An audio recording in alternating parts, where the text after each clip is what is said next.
गुस्ताखी माफ हरियाणा में आपका स्वागत है।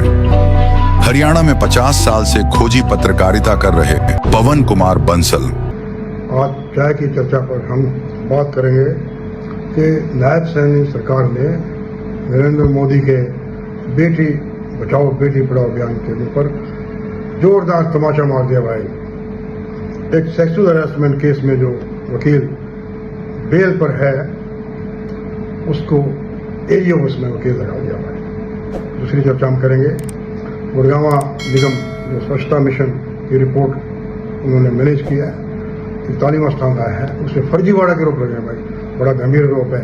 नायब सिंह सैनी गुड़गांव में ग्रीवेंसेस कमेटी की अध्यक्षता करते हैं। तीसरी चर्चा हम करेंगे हिसार में एक दलित युवक जो मारा गया था रहस्यमय परिस्थितियों में, आरोप प्रत्यारोप लगे थे। दलित का कहना था उसे पुलिस ने मारा है, पुलिस का कहना था कि वो खुद ये कर रहा है।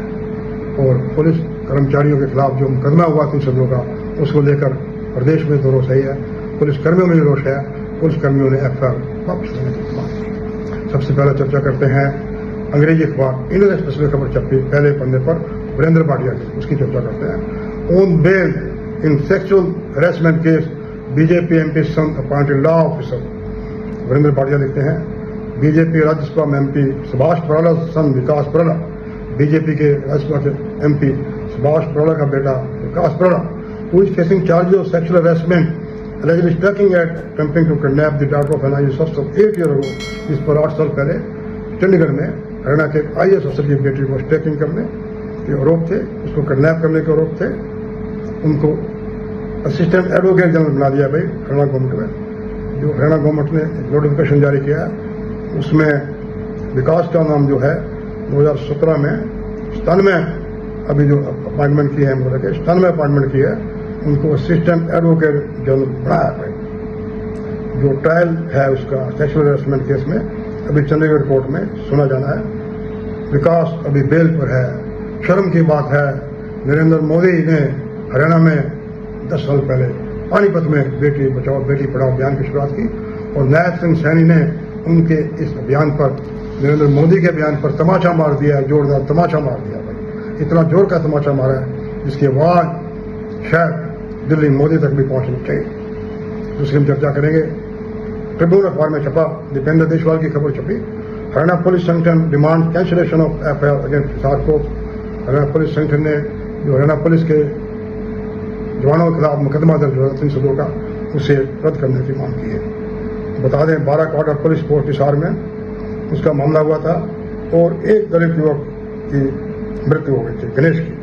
कहते हैं पहले उन्होंने डीजे रोकने पर पुलिस को हाथापाई की, जब पुलिस फोर्स गई तो छत पे था, डर से वो कूद गया, उसकी मृत्यु हो गई। उसके बारे में एडीजीपी हिसार राव साहब ने सख्त स्टैंड दिया था कि पुलिस पर हमला करने वालों के खिलाफ सख्त कार्रवाई की जाएगी।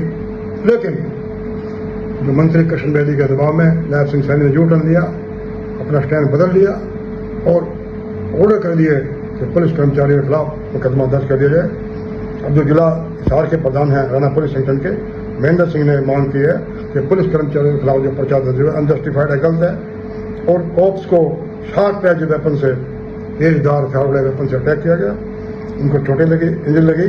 पुलिस पास की सीसीटीवी फुटेज कवरेज भी है, लेकिन उसके बावजूद भी दबाव में आकर सीएम ने गलत स्टैंड दिया, जिससे पुलिस में बड़ी भारी रिजेंटमेंट है और पुलिस में रिजेंटमेंट होना बड़ा खतरा है।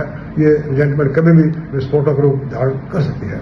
इसकी तरफ सभी को ध्यान देना चाहिए। एक दैनिक जागरण में खबर छपी स्वच्छता मिशन की रिपोर्ट में फर्जीवाड़े के आरोप भाई, फर्जीवाड़े के आरोप आ रहे हैं। स्वच्छता सर्वेक्षण की रिपोर्ट में गुड़गांव में 100% कूड़ा उठाने की बात कही, लेकिन कहीं 40% उठाया, कहीं 60% उठाया और बड़े शर्म की बात है। और आपको बता दें कि कई एमसीसी कमिश्नर बदल दिए गए, ज्वाइंट कमिश्नर बदल दिए गए और नायब सिंह सैनी गुड़गांव ग्रीवेंसेस कमेटी के अध्यक्षता करते हैं। और यहाँ पे फर्जीवाड़ा हो रहा है, क्या उन्हें नहीं पता चला कि फर्जीवाड़ा हो रहा है? उन्हें सख्त कार्रवाई करनी चाहिए। जो एमसीसी के कमिश्नर हैं दैया साहब, उनसे एक्सप्लेनेशन मांगनी चाहिए। अगर संतुष्टि नहीं है तो कार्रवाई की जानी चाहिए। नमस्कार।